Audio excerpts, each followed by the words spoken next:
ቤተሰብ እኔ መቼም ከአቤል ራስ ላይ አልወርዱም። እኔ የምላችሁ አቤል ማለት ነው።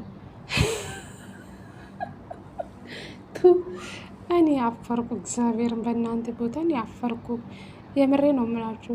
እኔ የምላችሁ ሽምት እግሯን ከፍታ የሰጣችሁ ለአቤል ነው እንዴ? የአቤል አስተያየቱ አብርሽ ልጁን ይቀበላ አይቀበሉ? እኔ እንጃ። ሄርሜላ ያረገዘች ልጅ የአቤል ነው። የምሬ ነው የምላችሁ። እኔ እንጃ። እኔ ውስጥ ምንም አልተቀበለልኝም ጋይስ። ምንም ማድረግ አይቻልም። ሰላም ሰላም፣ ጤና ይስጥልኝ ውድና የተከበራችሁ ቤተሰብ እንዴት ናችሁ? ደህና ናችሁ? ደህና ፈጣሪ ይመስገን ብያለሁ የኔ ውድ ቤተሰቦች። ለዚህ ቤት አዲስ ከሆናችሁ ላይክ፣ ሼር፣ ሰብስክራይብ በማድረግ ቤተሰብ ሆኑ ለማለት ፈልጋለሁ የኔ ውዶች፣ የኔ እንቆች። እንግዲህ ዛሬ እንደምታዩት አቤል በድጋሚ ማገባ የሰራው አቤል ነው። ማርታና አቤል ናቸው። እንግዲህ ሄርሜላም ቼክ ለማስደረግ ነው ሄደች ምናምን ብሎ ወጣ። አብርሽን ተቀጥሮ ነበረ። እንዴት ነው ነገሩ እናንተ? እርግዝና አመናቸው ግን አብርሽ ልጁን አምኖ ተቀበለ ነው ምለው እዛ ላይ ማለት ነው። እና አብርሽ ይኸው ባለፈው በጣም አዝኗል። አሁን አልጠበቅኩም አለው። እኔ እንጃ የውሽምት እርግዝና አላቅም። እኔ መቼም አላምኑ።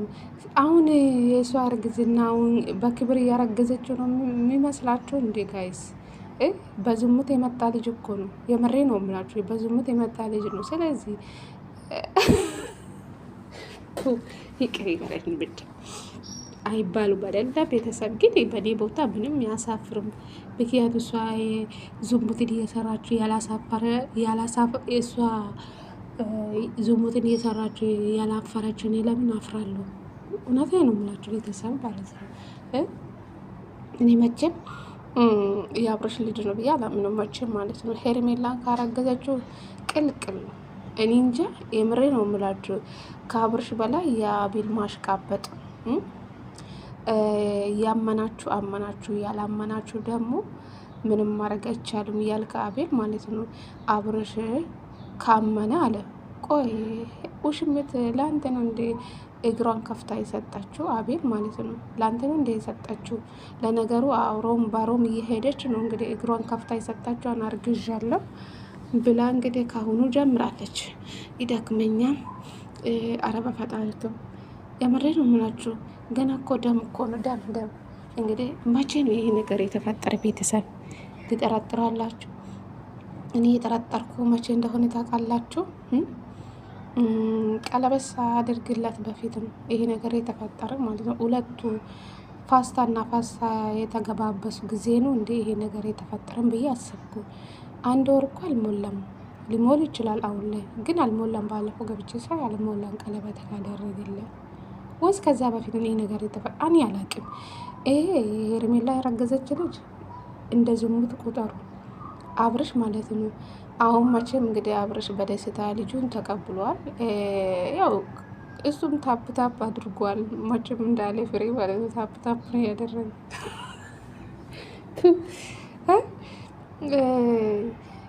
ስታደርግ ያላፈርክ አሁን ካረገዝኩ ነው እንደ ያፈርክ አለች ውሽሚት ማለት ነው። እና ብቻ ያሳፍራል እውነት ለመናገር አብርሽ ለጊዜ አሁን ደስተኛ ነው ተቀብሏል። መቼም እንግዲህ የሁለቱም የአቤል ነው ብዬ ነው መቼም የአቤል አብርሽ መቼም በእንጨት አይነካትም ከአቤል ነው ብዬ አስባለሁ። እንግዲህ አሁን አብርሽ ምን ያደርጋል?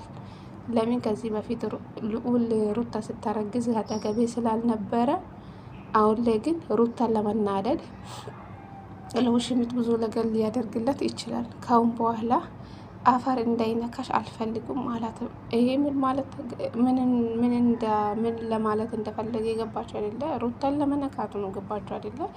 አሁን ሩታን ለመናደድ ምን ያደርጋል? በቃ እሷ አልፈቀደችው እሷ ያላለችው በላይ አድርጎላት ነው በቃ የሚያሳያት። ምክንያቱ በፊት ሩታ ነፍሰ ጡር ስትሆና ውሽምት ከአብርሽ ጋር የተላላጠች ስለነበረች ሩታና አብርሽ አብሮ ስላልነበሩ አሁን ለውሽምት በደንብ ሊያደርግለት ይችላል።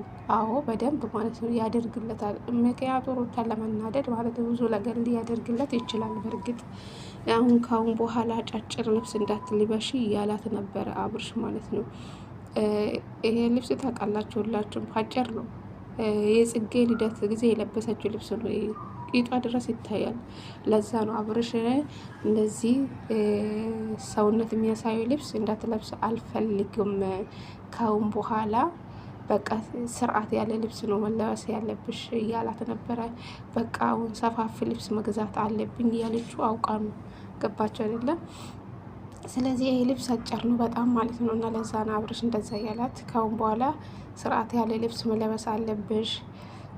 እሷም ደግሞ ካሁን በኋላ በቃ ሰፋፊ ልብስ መግዛት አለብኝ አይደል እያለ ነው። ብርድ እንዳይነካሽ አሁን ሂጂ ወደ ቤት እንሄዳለን ጋሌ ነው ያለው ማለት ነው። እና አብርሽ ያው ለጊዜ ደስተኛ ሆነዋል። እና ጠብቁ እንግዲህ 5 ወር 4 ወር ሲሆኑ ጠብቁ ምን እንደሚፈጠር። የሰው ልጅ ሁሌ ደስተኛ ነው ማለት አይደለም ጋይስ። አብርሽ ሳይፈልግ እንግዲህ አሁን ተቀብሏል። ልጁ ከማን እንደሆነ ከአቤል ይሁን ከማን እንደሆነ አይታወቅም። እንግዲህ አብርሽ ተቀብሏል። አብርሽ እኮ ጅል ነው፣ ቤተሰብ ጅል ሞኝ ነው። የምሬ ነው የምላችሁ። ተቀብሏል በቃ። ምክንያቱ ለምን 1 ቀን የማይሆኑ ለምን 2 ቀን የማይሆኑ ከሱ ጋር ሄዳ እስካደረች ድረስ የራሴ ነው የኔ ነው ብሎ ሊቀበል ይችላል። ግን ይሄ ነገር እኔ አላማረኝ። የአቤል ልጅ ነው የሚመስለኝ ቤተሰብ ማለት ነው። አቤል በጣም አሽቃበጠ ከአብርሽ በላይ እሱ ነው በጣም የተደሰተ ማለት ነው። እና ቀጣይ ማናት? እቺ ማርታ ናት እንግዲህ እሷም ሸማግሌ ሳይላክ እሷም ደግሞ አርግዣለሁ ብላ እንዳትመጣ ይሄን የፈራው ከአሁኑ ተጋጠጋ ማለት ጀመሩ። እንግዲህ አብርሽ ከአገር መጥፋት አለብን ለትንሽ ጊዜ ለ1 ሳምንት የሆነ መራቅ አለብን። ከዚህ ሁሉ ጭቅጭቅ ፈታ ማለት አለብን። አንቺም ፈታ አድርግሻለሁ አለ። ኩርፍቱ ነው። የትም አትሄዱ። የት ትሄዳላችሁ? ኩርፍቱ ነው። ስለዚህ አሁን ለምን ከዚህ በፊት ሮም በሮም ተደባብቃችሁ አብሮ ስለምተኙ አሁን ላይ ደግሞ ይፋ ማድረግ አለባችሁ። አዎ በደንብ ማለት ነው። እና ጊዜ መሰጣጣት አለባችሁ። በፊት ተደባብቃችሁ ነው የፈለጋችሁ ሮም በሮም አብሮ የምታድሩ ማለት ነው። አሁን ላይ ግን በይፋ ነው ማድረግ ያለባችሁ። ለምን ውሽምታውን አርግዛለች። ማሽም የአብርሽ ልጅ ነው ይባል አብርሽ ተቀብሏል። እንግዲህ ውሽምት እያረገዘችው የዝሙት ነው የዝሙት ልጅ ነው ያረገዘችው። ገባችሁ አይደለ? ከአቤል ይሁን ከማን ይሁን ዝሙት ነው መቼ። ሴት ልጅ ሸማግሌ ሳትልክ ሄዳ ለወንድ ልጅ እግሯን ከፍታ ከሰጣች አሁ ዝሙት ነው። የምሬ ነው የምላችሁ። ሄርሜላና ሩታ አንድ ላይ አታመጣጠኑ ማለት ነው። ሩታ ሸማግሌ ካላከች በኋላ ነገሮቹ ከተስተካከለ በኋላ ነው ሩታ ያረገዘችው እንጂ ልክ ከአብርሽ ጋር እንደመጣች አላረገዘችውም። ገባችሁ አይደለ? ሩታ እኮ ልዑል ያረገዘችው ከአመት አብርሽና ሩታ 1 አመት አብሮ መኖር ከጀመሩ በኋላ ነው። ሸማግሌ ከላክላት በኋላ ነው። ወደ ዱባይ ሳይመጡ በፊት ነው ያረገዘችው። ዱባይ ሳይሄዱ ነው ሩታ ያረገዘችው። ግን ከዛ ከዱባይ መልስ ነው የሩታ እርግዝና የታወቀ። እንዴት እንደ አብርሽ በደስታ ነው የተቀበላት። እውነት ለመናገር በማሴጠን ገብቶ ነው እንጂ የተራራቁ እንጂ በጣም አብርሽ በደስታ ነው ልዑልን የተቀበለ። አላመኑም አለ። በሽንት ራሱ ቼክ አድርጎ አላመኑም አለ። ከዛ ሂዶ ቼክ ሳደረግ እርጉዝነት ሩታ ማለት በደስታ ነው አብርሽ የተቀበለ ማለት ነው። በማላችሁ ሴጣን ነው የገባው እንጂ አሁን የውሽምት እሱ ካመነ አባቱ ካመነ ምናምን አለች እና ካመነ ለምን አልሽ ሄርሜላ ማለት ነው። ከአቤል ነው ታዲያ ያረገሹ። እኔ ይሄ ነገር አስጠራጥሮኛል። ለማንኛውም እኔ መቼም ከአቤል ራስ ላይ አልወርዱም ጋይዝ። መቼም ወዳችሁም ጠላችሁ ምንም ማድረግ አይቻልም። አብርሽ ውሽምትን በእንጨት አይነካትም። የምሬ ነው የምላችሁ። ስለዚህ አሁን ምንድነው አብርሽ ሩታን ለመናደድ ብዙ ነገር ሊያደርግላት ይችላል ውሽምት። ምክንያቱ ሩታ ነፍሰ ጡር ሆና አጠገቤ ስላልነበረ አሁን ለሁለተኛ ላደርግላት ይችላል። ገባችሁ አይደለ?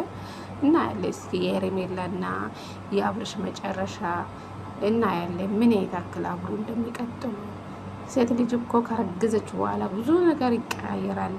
ገባችሁ? ትቀያየራለች። ባራ እንዳውን ጨዋዋን እንደመጣች አይደለችም። ትንሽ 1 አመት ቢያት ከአመት በኋላ እንደዚህ ነገር ውስጥ ብትገባ ጥሩ ነበረ። ግን ሳይፈታተኑ እነሱ እናት ሮም በሮም ከዚህ በፊት ነው ሩታና አብርሽ ሳይጣሉ ነው ታብታቡን የጀመሩ አለ ፍሬ ቦረና። ጎበዝ እኮ ነው ፍሬ ቦረና። በጣም ነው የማደንቃችሁ ጋይስ፣ በጣም ነው የማደንቀው። በቃ ንግግሩ ይመቸኛ ሁሉ ነገሩ ማለት ነው። እና የምሬ ነው።